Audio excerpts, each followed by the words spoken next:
नमस्कार मंडळी, अलकास किचनमध्ये तुमचं स्वागत आहे। तर आज मी तुम्हाला भरलेलं कारलं कसं बनवायचं ते दाखवणार आहे। त्यासाठी तुम्ही हा व्हिडिओ शेवटपर्यंत पहा। भरलेलं कारलं बनवण्यासाठी मी अर्धा किलो कारली घेतलेली आहेत आणि ही कारली मी आता कट करून घेणार आहे।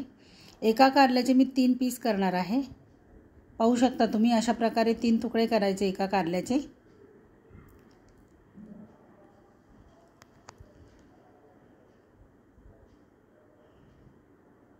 कारली सगळी कट करून झाल्याच्या नंतर चाकूने किंवा चमच्याने आपण आतल्या बिया काढून घ्यायच्या।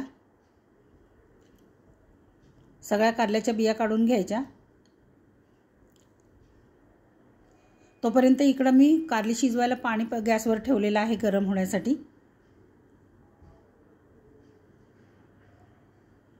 पाहू शकता तुम्ही सगळे कारल्याचे बिया काढून झालेले आहेत। कारली स्वच्छ धुवून घ्यायची।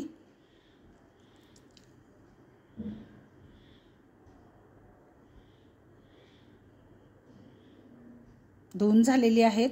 कारल्यामध्ये भरायला चिंच घेतलेली आहे। त्याच्यामध्ये मी मीठ ॲड करणार आहे, कारण मिठामुळे आपली कारली लवकर शिजतील आणि चिंच घातल्यामुळे कारल्याचा कडवटपणा थोडा कमी होईल। व्यवस्थित चिंच भरून घ्यायची आपण कारल्यामध्ये दाबून अशी।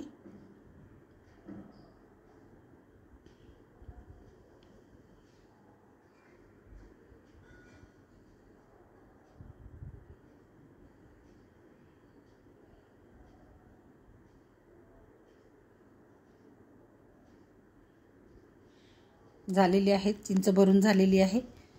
पाणी पण तिकडे तापलेलं आहे। पाण्यामध्ये आता कारली आपण टाकणार आहोत।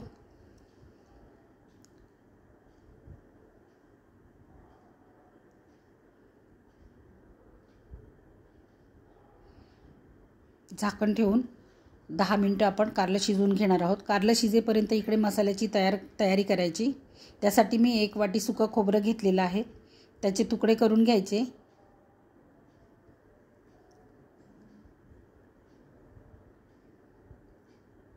सुकं खोबरं घेतलं।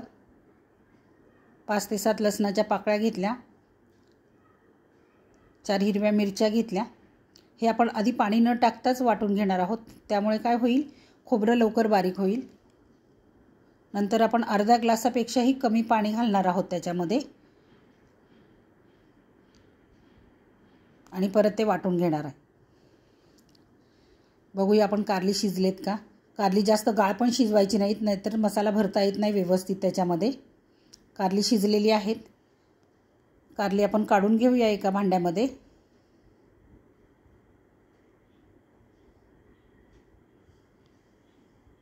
गरम गरम हाताला चटके बसतील म्हणून चमच्यानेच काढून घ्यायचे। त्याच्यामध्ये थंड पाणी टाकायचं आणि जी चिंच भरलेली होती ना कारल्यामध्ये, ती चिंच काढून टाकायची आणि कारली परत धुवून घ्यायची।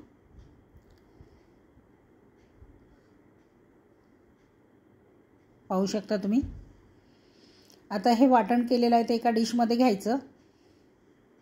खोबरं, लसूण आणि हिरवी मिरची, त्याच्यामध्ये 1 चमचा हळद घालायची, 2 चमचे धना पावडर घालायची, 1 चमचा गरम मसाला।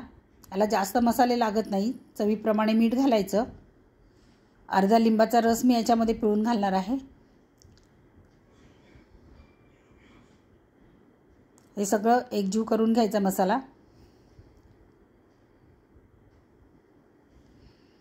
आता आपण कारल्यामध्ये भरणार।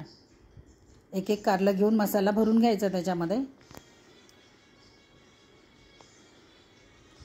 हे कारलं खरंच चवीला खूप छान लागतं, नक्की तुम्ही प्रयत्न करा। आणि साहित्य पण जास्त लागत नाही, कमी साहित्यामध्ये होतं आहे। 2 ते 3 दिवस हे आपण कारलं खाऊ शकतो। मुरल्याच्या नंतर तर आणखीन चवीला छान लागतं। आता फोडणीसाठी मी लसूण ठेचून घेतलेला आहे, थोडंसं जिरं, वरून कोथिंबीर घालून तेही सगळं ठेचून घेणार आहे। फोडणी एकदम खमंग होते। कढई तापलेली आहे, 1.5 पळी तेल घालणार आहे कढईमध्ये। कढीपत्ता, ठेचलेला लसूण आणि जिरं घालून घ्यायचं। ते परतून झालं की कारली टाकून घ्यायची त्याच्यामध्ये। कारली व्यवस्थित मिनिटभर तरी परतून घ्यायची।